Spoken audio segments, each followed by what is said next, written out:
ယ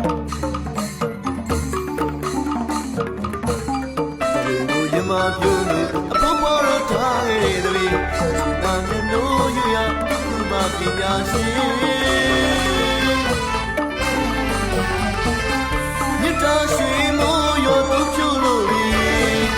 သူတရာဝေဖြိုးတံမိုးနဲ့ကတည်းအလီကညလာကားပြစတော်ရင်တက္ကသိုလ်စရိမိုး